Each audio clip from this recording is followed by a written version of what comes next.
Hello everyone, welcome to the day 7 of a book a day series. आज हामीसँग छ अमर न्यौपानेको किताब सेतो धरती। यो किताब चाहिँ एक तारा नाम गरेकी बालिकाको चाहिँ बाल विवाह हुन्छ। उनको जीवन कथा हो अनि उनको श्रीमानले चाहिँ सानैमा आत्महत्या गर्छन् र उनलाई चाहिँ तारालाई चाहिँ बाल विधवा बनाउँछन्। त्यसपछि यो एउटा पितृसत्तात्मक समाजमा एउटा बाल विधवा बनेर कसरी उनी बाँचिन् उनको जीवन कथा नै यस उपन्यासको मुख्य कहानी हो। सुन्दा कस्तो लाग्छ भने निकै टाढाको निकै पहिलाको कुरा होला जस्तो लाग्छ, तर यो चाहिँ हाम्रो हजुरआमा पुस्ताको कहानी हो, जुन हजुरआमाहरू अहिले 80-90 वर्ष हुनुभएको होला हैन। मेरै हजुरआमाको पनि 9 वर्षको उमेरमा विवाह भएको थियो।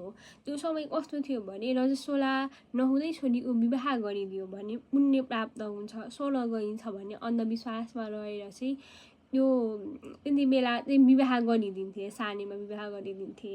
त्यसपछि हाम्रो मम्मीहरूको उमेरसम्म आइपुग्दा किशोर अवस्थामा आइपुग्यो। मेरो मम्मीको पनि 16 वर्षको उमेरमा विवाह भएको थियो र हाम्रोमा आइपुग्दा धेरै थोर हामी अलि सुगममा बसेको अलि मान्छेहरूलाई चाहिँ जे होस् हैन, एउटा लिगल एज अब अहिले 20 वर्ष पुरा भएको भन्ने छ क्यारे त्यसमा हैन। अनि यहाँ चाहिँ छनौटको अधिकार, कति वर्षमा विवाह गर्ने, कसरी विवाह गर्ने, आफूले कमाएपछि विवाह गर्ने भन्ने कुराहरू छ र बाल विवाह हुँदै नभएको होइन। अब विभिन्न दुर्गम ठाउँहरूमा या सुगममै ठाउँहरूमा पनि यो कस्तो पनि हुँदो रहेछ भने सामाजिक रूपमा एक्सेप्टेड चिजहरूलाई चाहिँ हटाउन एकदमै गाह्रो हुँदो रहेछ। जस्तो कानुनले नै 20-21 भने पनि अब 18-19 वर्षको बालिकाहरूको चाहिँ विवाह चाहिँ भइराखेको छ, मेरै समाजमा पनि भइराखेको छ। यसरी समाजले चाहिँ एक्सेप्ट गरेको चिजहरूलाई चाहिँ कानुनले पनि हटाउन गाह्रो हुँदो रहेछ हैन। उपन्यासको प्रमुख कहानी कथा नै ताराको जीवन कथा हो। एक महिला भएर यो पितृसत्तात्मक समाजमा बाँच्नु कति गाह्रो छ, त्यही माथि एउटा बाल विधवा भएर बाँच्नु कति गाह्रो छ र त्यो बेलाको समाज चाहिँ कति धेरै पितृसत्तात्मक समाज थियो। उनको नजरबाट हामीले अरू महिलाहरूको कहानी पनि हेर्छौँ, जस्तो उनकै सासू चाहिँ उनको उमेरभन्दा सानी सासू उनको घरमा विवाह भएर आउँछिन्। त्यसपछि उनको साथीहरू विभिन्न महिलाहरूलाई देखाएर त्यति बेलाको समाजको चाहिँ महिलाको स्थितिलाई चाहिँ चित्रण गरिन्छ, समाजको स्थितिलाई चित्रण गरिन्छ हैन। र उनको जीवनमा चाहिँ प्रेम, ईर्ष्या, लालसा र उनले चाहिँ अब एउटा उमेरमा हुने यौन चाहनाहरू पनि यसमा थोरै लेखिएको छ हैन।